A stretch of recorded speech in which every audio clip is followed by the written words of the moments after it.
Good afternoon. Welcome to the Resident Association meeting. If you will, please silence your cell phones. And as usual, we need to start with a reminder of the fire alarm. In the event a fire alarm sounds, please remain in the auditorium and stay seated. Should there be a need to evaluate, a Springmore staff member will direct you to leave in an orderly fashion. Please remember not to use the elevators and to go to a red pole once you're outside. So, welcome to all of you. Welcome to those of you who are joining us through TV on channel 1341. And are there any of you who are present for your first Resident Association meeting? If so, hold up your hand. Barbara has a roving mic and she will come let you, if you will introduce yourself and say where you live. My name is Rochelle Havert, and I live on Springmore North, 371 West.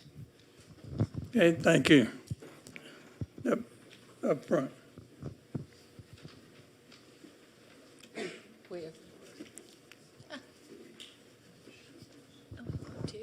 I'm Terry Salter, and I've been at Springmore for quite a while, but I was in the hospital most of that time. I'm in Villa 21. Welcome. Any other first-time attendants? Okay, welcome to all of you. We have one announcement. You received in the mail a notice about the Employee Appreciation Gift Drive, and Judy Tardy from that committee will say a word about that.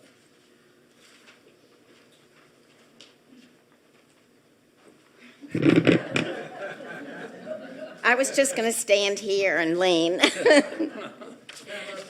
Yeah. You've all gotten this in your mailbox. This is the start of the Employee Appreciation Holiday Gift Drive. It gives all of us the opportunity to share a monetary gift at holiday time to show appreciation and good wishes for Springmore staff. The gift is shared among all staff: housekeeping, dining staff, transportation, healthcare, clinics, security, administration, maintenance, everyone who works at Springmore. So please give generously. The last day to put your check in the mailbox is November 20th. That gives them time to figure out how much we've collected and how much everyone's getting, and also to take care of the money. The other date you should put on your calendar is December 4th. That's the day the staff will be given their envelopes telling them about how much they've gotten. In the South Village, it's in the terrace room from 9 to 10:30. In the North Village, it's in the auditorium from 2 to 3:30. And it's your chance to say thank you again to the staff. So put that on your calendar. Are there any questions? I think that's pretty much it. Okay. Quick enough? Thank you. Thank you, Judy. This is our only opportunity to give cash gifts since we're not allowed to tip here at Springmore. So I encourage you to give generously to this cause that benefits all of our employees. Jim, I'll turn it over to you to introduce our program. Thank you, Alan. And I want to once again thank all of you for coming to the program today. And it's, again, really gratifying to see such a large crowd here for a Residents Association meeting. And we hope there are lots also that are watching it on 1341, thanks to Charlie Bryan and his camera work. We will abide by the same house rules today that we've been doing the whole year, and that is no questions until the end of the presentation. Then, if you have a question, if you'll raise your hand and be recognized, we'll bring a microphone to you so that everyone in the auditorium, as well as those on 1341, can hear your question. Today's program, as you know, is on Dix Park. For you residents who have been in the Raleigh-Wake County area for over 12 years or more, you're probably aware that Dix Park is on the site of the old Dorothy O. Dix Hospital, which had been operating for 160 years as the state mental institution. It was always referred to as Dix Hill, and the facility was closed in 2012. In 2015, the city of Raleigh purchased the 308-acre facility from the state of North Carolina with a plan to develop a new public space in the heart of Raleigh. The city of Raleigh owns and operates the Dix Park, and the Dix Park Conservancy was created as a 501c3 nonprofit to support the city in those efforts, to serve as philanthropic partner, and to help ensure the creation and the long-term access and success of Dix Park. We are very privileged today to have as our presenter the interim president and CEO of the Dix Park Conservancy, Orange Quarler. Orange was born in San Bernardino, California. He went to college at San Bernardino Valley College, and where he earned a BA degree in marketing. His first job was with the San Bernardino Sun. So if any of you want to know something about San Bernardino, I suspect he can probably tell you. After 15 years, he finally saw the light, and he moved from the West Coast to the East Coast, where he eventually wound up in Raleigh in 2000 as the president and publisher of the News and Observer, a position which he held until his retirement in 2016. Now, I do not think that a day goes by that we do not hear something about an event taking place at Dix Park. So I'm looking forward, as I know you are, to hearing more about what's going on and what is planned for Dix Park. Orange, we welcome you to the podium.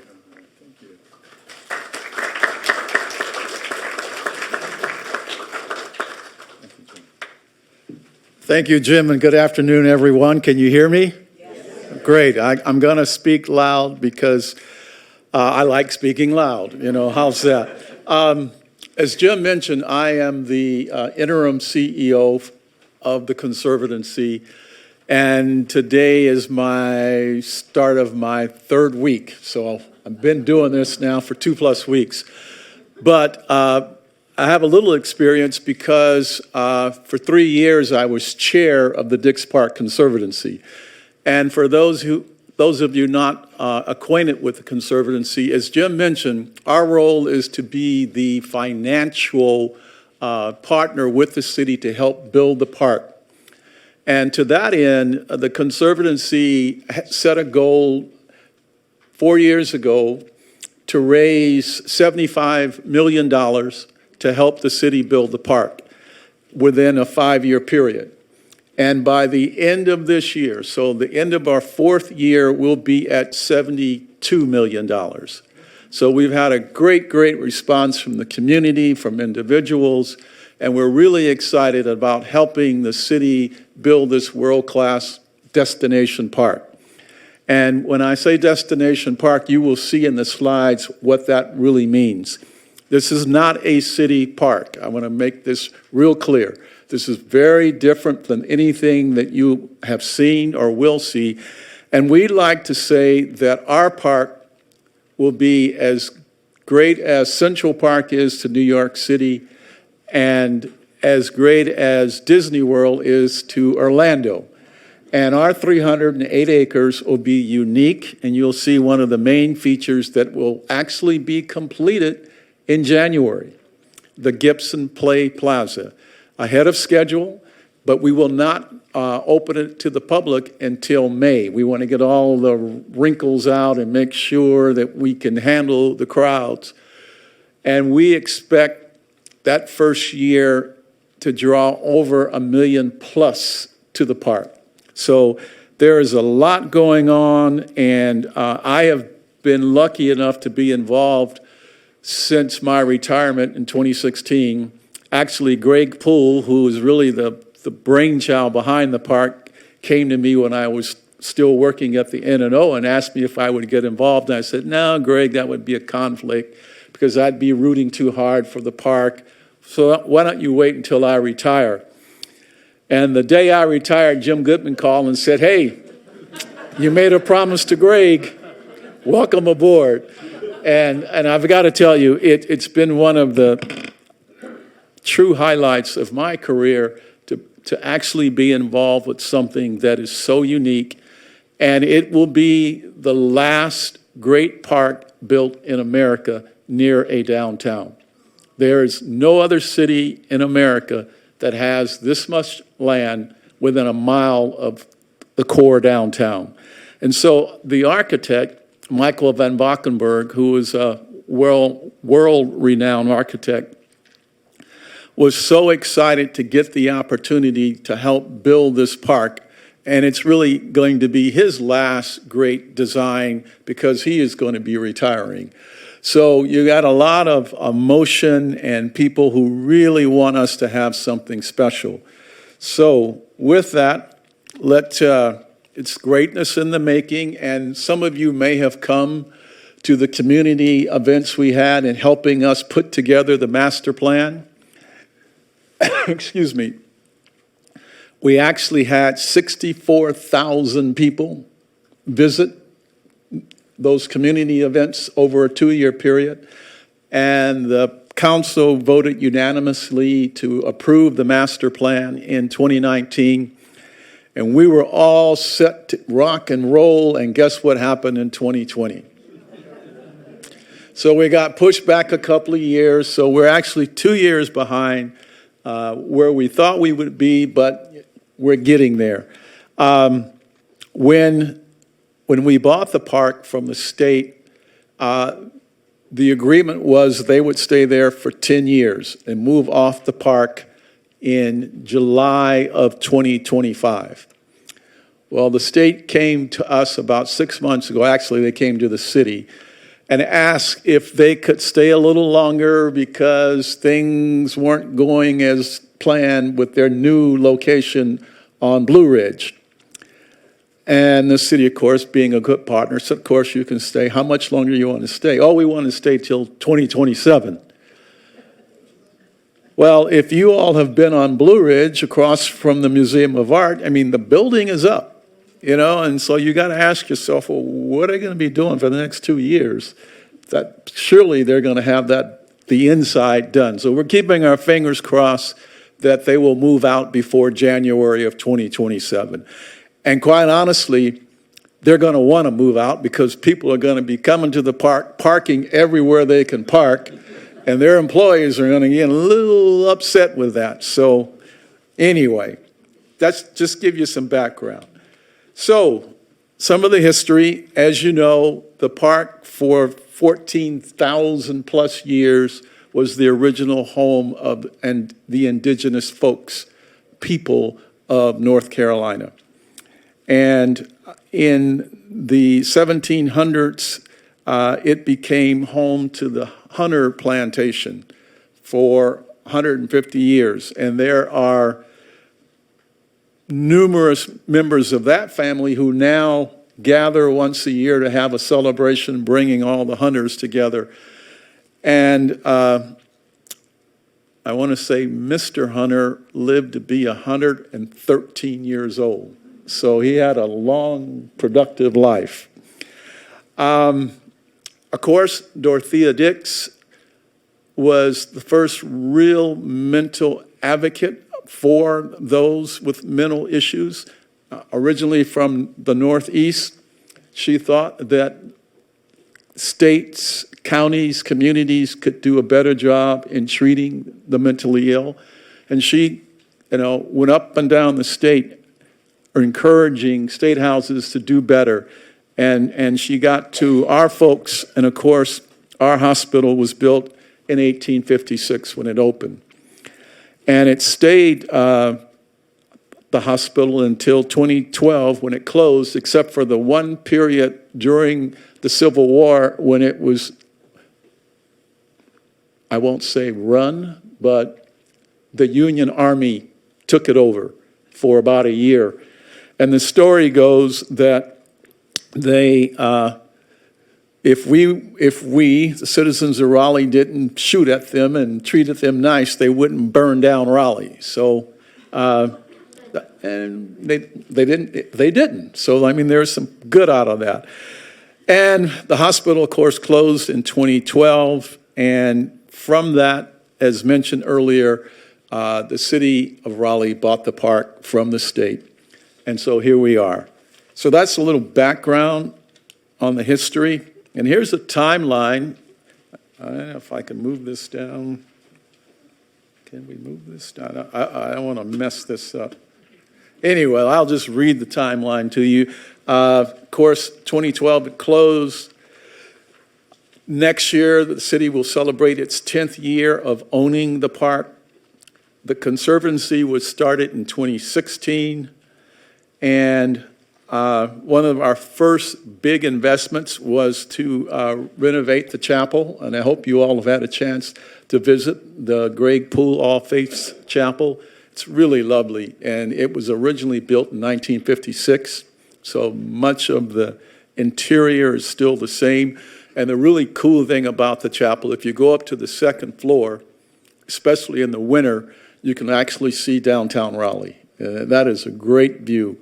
But on the back side of the chapel is a very nice garden that you can just go and sit and really enjoy.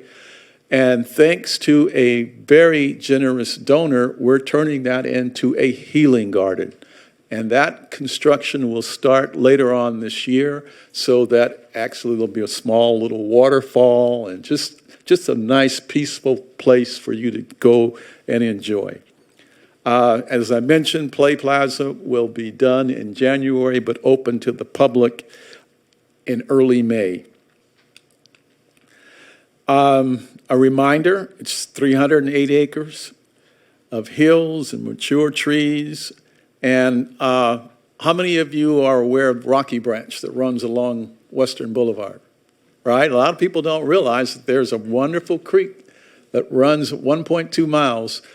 And I got a real good look at that creek last week because I was out picking up litter, one of the jobs you do. And but you can envision with the proper investment, we can turn Rocky Branch Creek into something really special. And in the master plan, it calls to widen the creek and then elevate the road next to it so that you can walk along the creek and look down into the creek. And that's the big idea. That's probably a $150 to $200 million project. So it's in the master plan, but kind of a few years out, right? Unless anybody in this room wants to write a check for $150 million, we'll take it. So what makes our park so unique? Views of Raleigh, near downtown. We have large-scale events all year long. Gibson Play Plaza, which you will see in a minute, 19.5 acres. Has anyone here been over to see the new Cary Downtown Park? Anybody? Very nice, isn't it? Very, very nice. Well, our park is 3 times that size. So, it's just going to be a little better. I'll just say that. Also in the park, and I'll show it to you, we have our first major public art piece called Attune. And I'll show you a picture in a minute, but that will be our art for years to come. And that's over $1 million. So it's a major investment for a public art piece. I mentioned, this is a public-private partnership. The city owns and operates the park. The Conservancy is there for fundraising efforts. We also help with programs. But most importantly, we're there to make sure we build a world-class park. We can do things faster and cheaper than the city. The city, of course, they have protocols, they have rules, they have regulations, and everything that they have to do just takes longer and it costs more. Whereas when we can step in, we can do it faster, cheaper. I mentioned how much we've raised so far, and again, this is just for the first phase of the park. The the play area, the Gibson play area, thanks to the generous contribution from the Gibson family of $10 million. The Gibson play area is actually an $81 million park. So as you can see, it takes a lot of money to build something world-class, but we're going to do it right. The park has 6 landscapes, and you can see from the screen there, the idea, let me say this. So currently there are 84 buildings in the park. And in the master plan, we're going to take down 44 of those buildings simply because they need to come down. And trying to remodel, refurbish, it would be cost prohibitive. And so let's just take it down. But more importantly, one of the main reasons why we're taking them down is because we want to create more green space, right? We want as much green space in the park as possible, and leaving up 84 buildings just doesn't do that. Now, the remaining 40 buildings, we have plans to redo and make them available for nonprofits. Maybe some of those buildings can be used for commercial use to help us raise money to pay for maintenance in the park, because we do have to generate revenue to help offset some of the annual costs that we have in the park. As I understand it right now, the state of California, and there's my California roots in me there, the state of North Carolina spends $15 million a year just to maintain the park. And as you know, half of those buildings are empty. So the day the state moves off, the city takes it over. And we got to figure out how to help the city, maintain those buildings and the land. I don't think anybody in this room have ever gone to Dreamville. I mean, do we have any hip-hop fans in here? Well, it is, you have to go and just to see 50,000 people in that one area to the left. 50,000 people standing shoulder to shoulder, from noon until 11 at night. And then they do it 2 days in a row.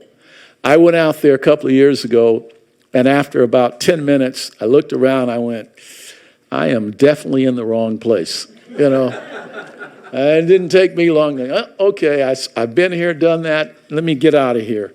But my daughters were jealous, like, Dad, you're at Dreamville? I said, well, yeah, I'm here. Oh, I can't believe it. Yeah, me either. Anyway. Take y'all next year, don't worry. Yeah, there you go. Everybody wants to go. And we'll even set up some special seating for you if you want to go. Here's one of our favorite quotes. The creation of Dix Park is the most exciting and important urban park project in America today. Adrian Benepe, former senior VP and director of the National Program for the Trust for Public Land. I mean, that's a powerful statement. And he made that about 4 or 5 years ago. So we knew we had something special, but when you get it verified and backed up by someone with that type of reputation, just made us all feel really great. And by the way, that's just one of the views that you can have when you visit the park. So with the generosity of the State Employees Credit Union, they gave us $5 million to refurbish the 3 stone houses in the park. And there are the original superintendent's house, which you're looking at. There is, oh, by the way, these houses are 101 years old. Okay, 101. And we were able to remodel, get it done in time, and that particular house is the home for the Conservancy. That's our location. The second house is home for the city, and then the smallest house, the gatekeeper's home, is the public information house when you walk into the park. And what I would really, really encourage you to do, take an afternoon and just go and park and then sit on the porch of any one of those houses and just take a look at the view. It is just a spectacular view, and you'll enjoy it. I just tell you, you got to do it. Okay, right here in your own backyard, you have one of the great views in the city. And there is the Attune Art that I mentioned, and that's about 100 yards from the stone houses. And that is the artist, DeWitt Gottfried, who is a professor at Cornell. Does that sound about right? Colgate. All right, starting with a C. All right. And he and another gentleman put that all together over a 2-week period, piece by piece by piece. And it is amazing to watch them work and bolt down everything. And it's 150 feet long, and at some places, as you can see, it's 30 feet high. And it's ours. It's going to be in our park as long as we want it. So it's really cool. The sunflower pose, something else you probably aren't aware of. Okay, I'm bragging again. You know, Thomas Sayer is our guy, right? And he's well-renowned, great artist. And one of our frequent supporters of the park, Doug Johnson, said, why don't we put art on the power poles? And we all went, do what? Put art on the power poles? He says, yeah. And this is now on Lake Wheeler, okay? Lake Wheeler has 4 power poles. And we all kind of scratched our head and said, art on the power pole. Well, there's art in 2 other places on power poles in the United States. Really? Yeah, where are they? Disney World. When you drive into Disney World, there's some Mickey Mouse ears on one of the poles. And if you drive to Canton, Ohio, to the National Football League Hall of Fame, one of the power poles has goalposts. And so we are now only the 3rd place in America that has art on the power poles. And I will tell you, you have to go because depending upon the sunlight and what time, those colors change. They can be vivid blue, they can be yellow, they can be black. It is just a spectacular sight. And the city, next year is going to redo Lake Wheeler. So there'll be 2 roundabouts going up Lake Wheeler. But it would allow the view, you can actually see the poles from I-40. As you're driving down the I-40, you can actually see these poles. And they will be lit at night. So again, very unique for Raleigh. Oh, one of our favorite projects, the Troll. Thomas Dambo is a Danish sculptor, artist, who creates these giant trolls all over the world. And just west of where the sunflowers bloom, we have a pretty sizable forest area. And with his blessing, and of course the money, we are going to put 2 trolls in the forest. And you will have to walk into the forest to find the trolls.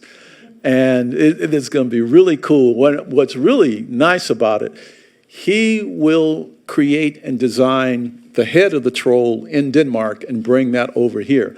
But the actual body will be built by volunteers from the community. And all of that wood and whatever else is used is all donated. So it's going to be a really cool project. That's one of our major initiatives next year. But again, it's just something different. And when the kids go in the forest and they see the troll, that'll be really cool.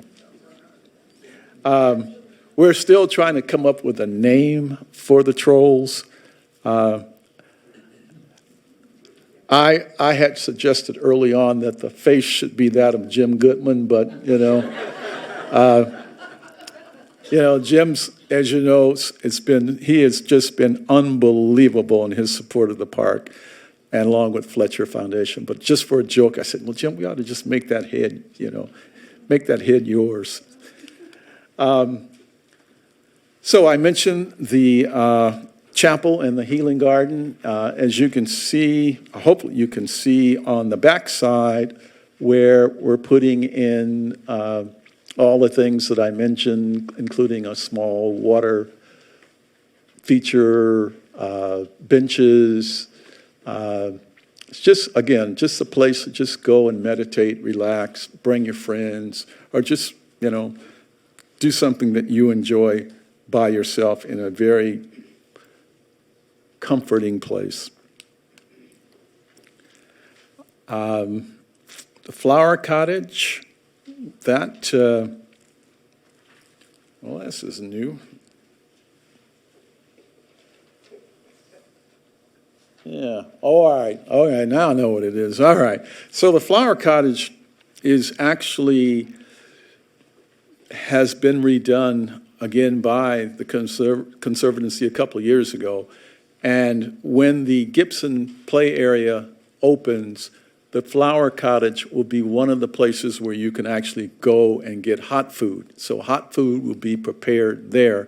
But on the outside, as you can see, around the flower cottage will be the beer garden. So you can go, grab your hot meal, sit down, have a beer, have the view of downtown, and that's going to be really nice. So there are two areas where you'll initially be able to buy food, the flower cottage being the hot food area.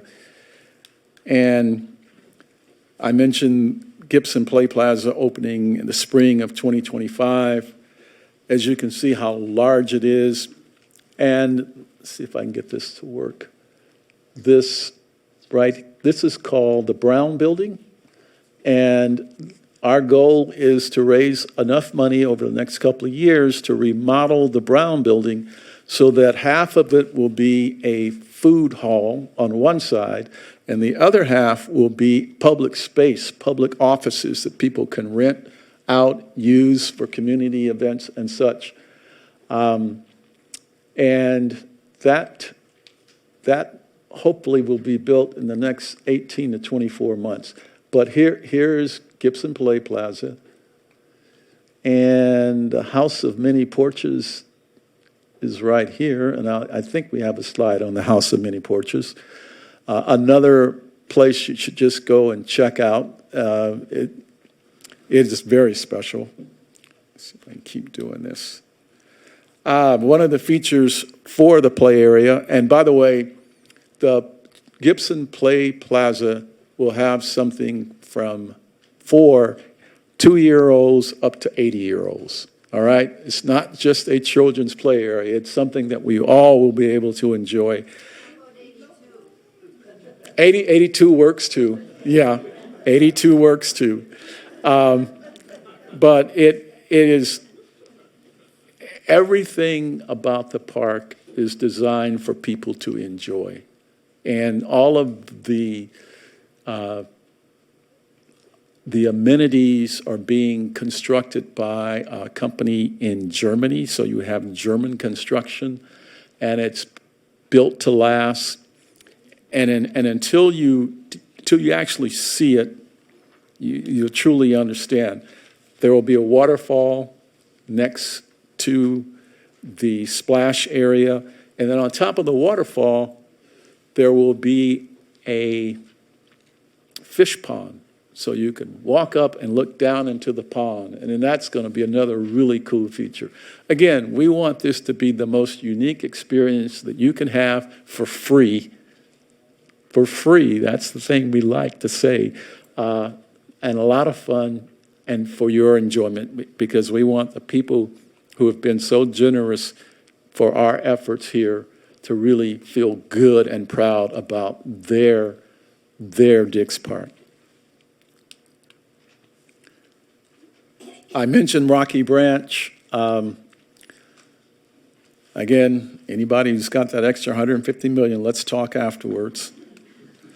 So here's the timeline. The chapel is opened, right? It opened in 2022.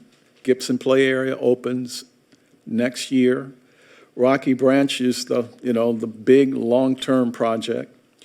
Lake Wheeler Road, I mentioned, that will start, construction starts next May or June, and that's probably a 2-year. So it's a moving target. It's a moving target. See, I have someone making sure I don't say the wrong thing here, since we're on TV. Stone houses are done. The Healing Garden will be done. Get my eyes here. The Flower Cottage, I mentioned, where we're going to put the hot food and the beer garden. That'll be worked on. And the Brown Building, I mentioned, that's the next major project. And by the way, the Brown Building, where we want to have the food hall and the community space, it's 17,000 square feet. So it's a huge area. But if done right, it'll be a great amenity to the park. Well, that's the slide presentation portion of what we're doing. And now I can certainly open it up for questions and hope you enjoyed.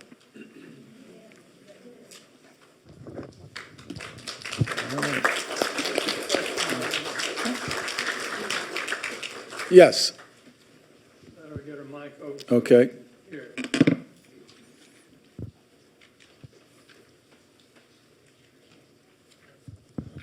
One of my favorite things about the property are those gorgeous trees.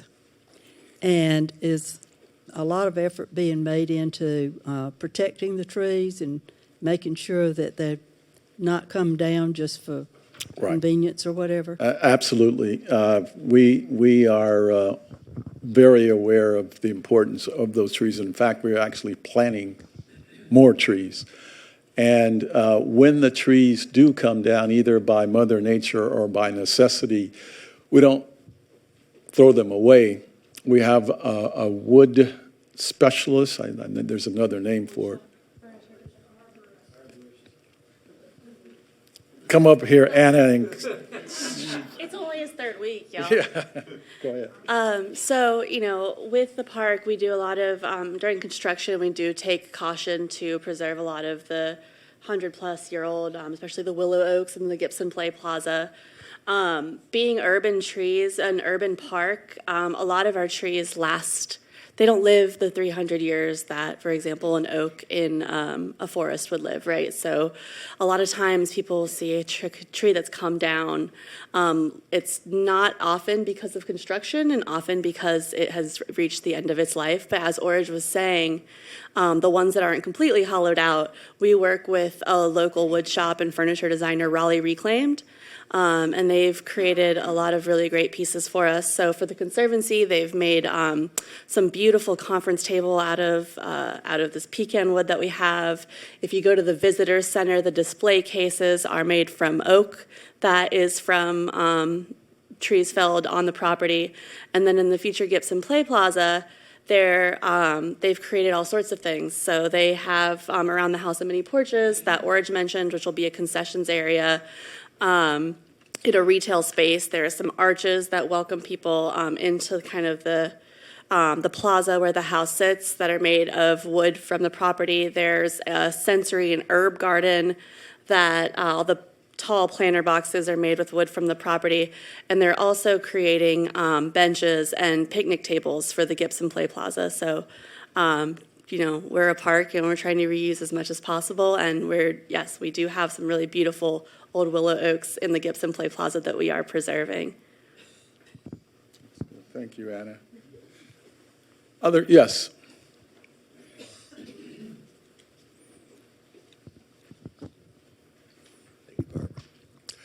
What's going on in the park looks great.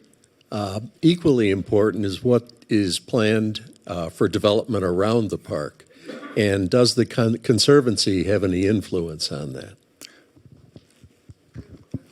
Do we have any influence? That's a really good question.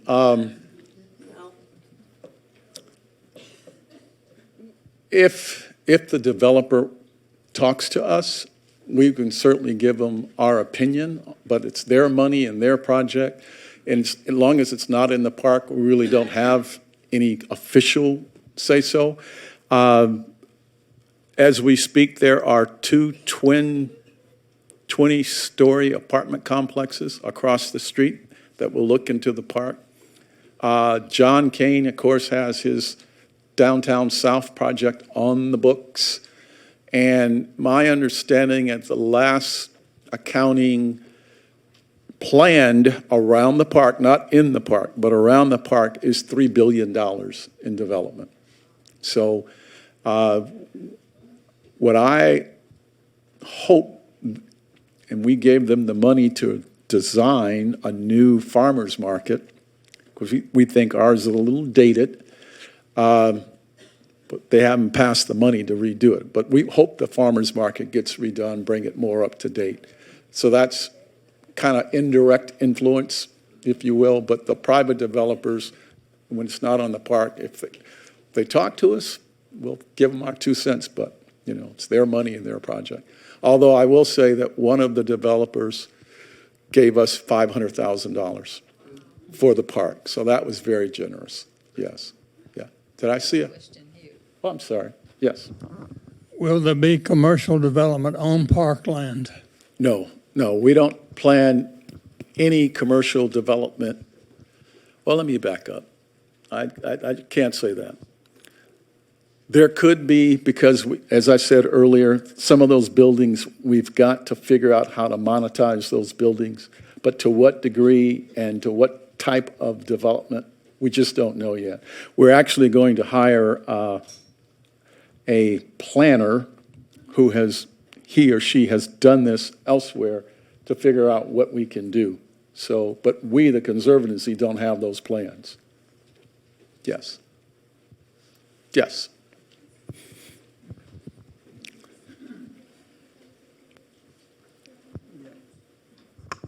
Thank you. I'm concerned about the chapel because Greg Poole was a personal friend, and the last time I went, I was in a bus, so I wasn't certain, but I couldn't see the cross on the top of the chapel. But I did have an opportunity recently to go into the chapel, and the room was now being used for seated dining, and I didn't even see pews anymore. Will they have services so that people can have weddings and other occasions that would be suitable for a chapel? Absolutely. Unfortunately, my wife died last year, and her service was actually done at the chapel. So it's used, it's a multi-purpose chapel, but we recognize what its main purpose is.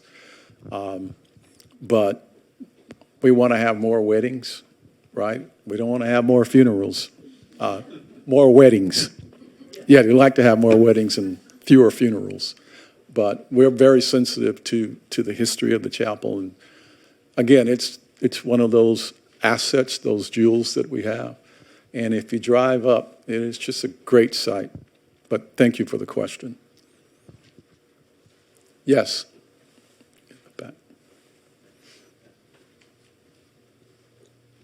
And the cross is still there on the chapel. Oh, I forgot about the cross. Yeah. What The about, cross is still there. what about parking? It is a problem, parking. I was hoping we could go all day without you asking about parking. We almost made it. We almost made it. As I said earlier, it is going to be a challenge. I mean, there's no getting around it. We have plans for building more spaces on the campus, but we also want to utilize shuttles, buses, all that parking we have downtown. All right, so now that you ask, one of my wishes is that we build a gondola for the park that will go from downtown to the park. And we have been talking to folks about it. Believe it or not, it is affordable. And we just have to figure out how do you justify the traffic, because summer will be no problem. But what happens in the off months where you don't have as many people? Can you justify it? But that is the way you move people, right? That's the future. You burn less, carbon and all of that. And we have, it's being done all over the world. And why not Raleigh? So, yes.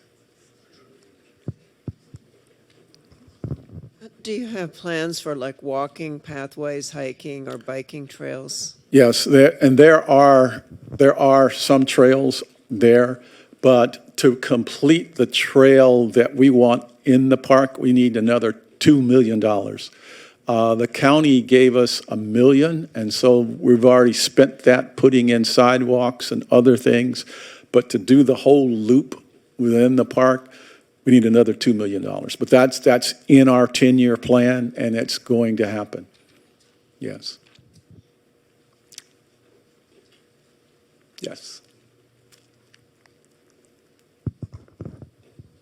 This may be irrelevant, but I have heard that in the future, Central Prison will be taken somewhere else, and that would leave that property over there open for something different. Do you have any idea about how that might connect? Well, we would love for that to happen, right? I mean, we would love to have that space available for an extension, either a bridge over or a bridge under to have that property. But I have not heard any official plans of the prison moving. But that would be nice. Yes. Will you have a concert stage? Will you have a concert stage so that we could have known artists come and draw a lot of people? I'm going to bring you to Dreamville so that you can so you can see those huge stages that they put in, temporary state, but they're huge. But to answer your question seriously, we would love to have a small a small outdoor stage venue where you could seat about 4,000 to 5,000 people, right? That would be great. In the master plan, and I can say this because it's in the master plan, Red Hat Amphitheater was supposed to move to the park. So, I mean, and that could still happen, 5-10 years from now. But in the master plan is a plan for a venue like Red Hat. So, yeah. One more final question. Well, let me just say this. Before I came over, I was on the search committee to find the person who will be the permanent new CEO.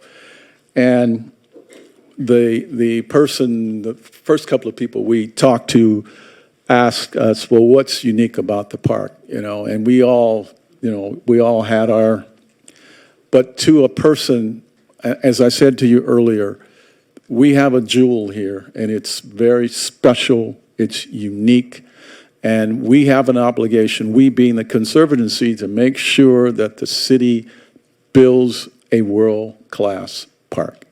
That's what we want. We owe it to you for supporting us, for passing the bond 2 years ago almost, to help us do that. And we're committed to making that happen. And the board that I work with, the people that I work with, now that I work with the staff every day, it's very special. And I hope you all will enjoy the park, bring your family, bring your friends. And if you want to write a check or two, we'll take that too. And I appreciate being able to talk to you today. Thank you.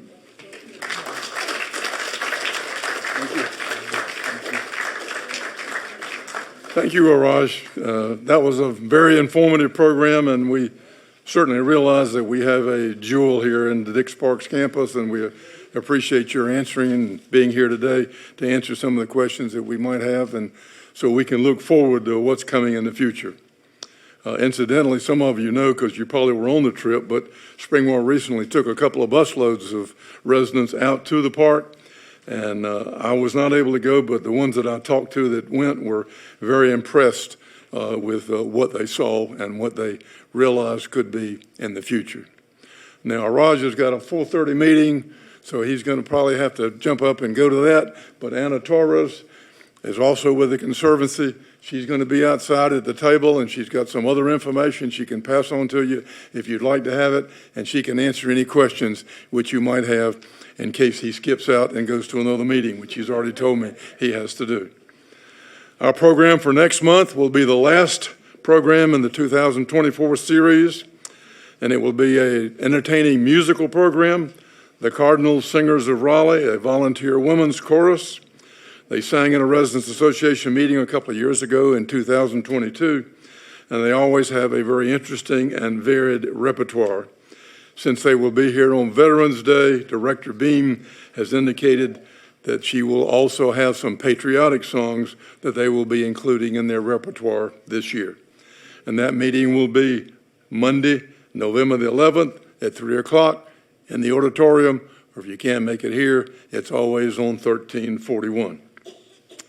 Alan, let's do some door prizes. Okay.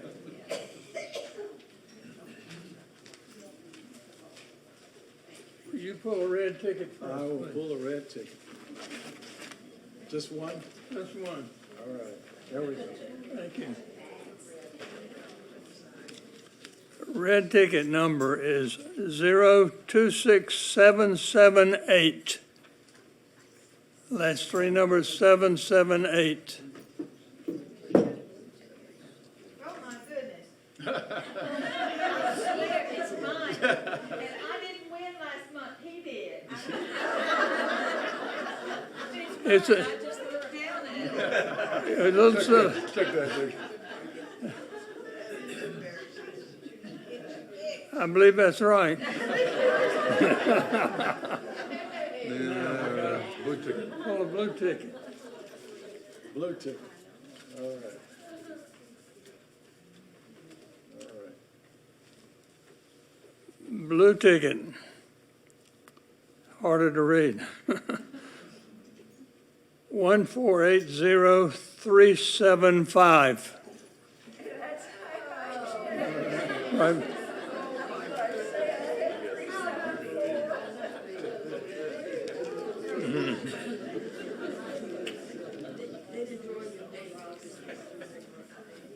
All right, thank you very much. Very informative, and we look forward to learning more as we go along. Our next meeting, as Jim has already indicated, is November 11th, and that will be our final meeting of the year, no December meeting. So enjoy the beauty of the fall and the cooler temperatures, and we look forward to seeing you around. The meeting is adjourned. Thank you.